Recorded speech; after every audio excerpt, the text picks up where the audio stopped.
Sebelum diberangkatkan ke Polda Bali untuk mengikuti tes selanjutnya, seluruh calon Akpol, TI, dan Tamtama dari Kabupaten Bangli tadi pagi mengikuti cek ulang berupa pengukuran tinggi badan dan juga berat badan, serta pengarahan Kapolres Bangli, AKBP Danang Beni. Cek ulang dan juga pengarahan dilaksanakan di Polres Bangli. 153 peserta telah terdaftar di Polres Bangli untuk mengikuti tes penerimaan calon Akpol, TI, serta Tamtama. Mereka terdiri dari 5 orang Akpol, 138 orang Bintara Umum, 2 orang Bintara TI, dan 2 orang Tamtama.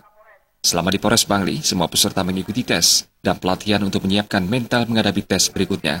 Sebelum diberangkatkan ke Polda Bali untuk mengikuti tes selanjutnya, seluruh calon Akpol, TI maupun Tamtama mengikuti pengecekan ulang yang dilaksanakan di kantor Polres Bangli. Cek ulang yang dilaksanakan diantaranya mencakup pengukuran tinggi badan dan berat badan. Selain itu, para calon juga diberikan arahan dari Kapolres Bangli, AKBP Danang Beni. Menurutnya, pengarahan ini merupakan bekal bagi seluruh calon untuk nantinya siap menghadapi tes selanjutnya di Polda Bali.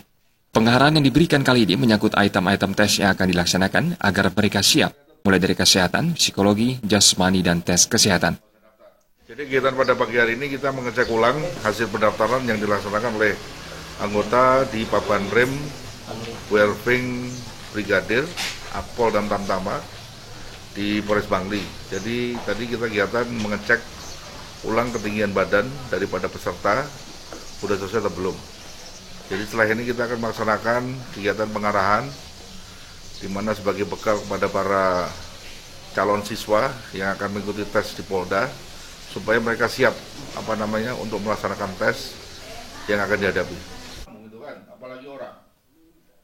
Setelah pengecekan ulang yang dilaksanakan Polres Bangli, seluruh calon akan diberangkatkan ke Polda Bali untuk selanjutnya mengikuti proses seleksi calon Akpol, TI, dan Tamtama yang saat ini seleksinya dilaksanakan secara bersih, transparan, dan akuntabel.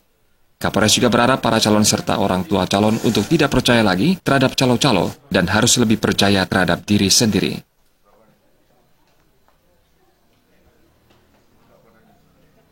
Gus Ngurah, Bali TV.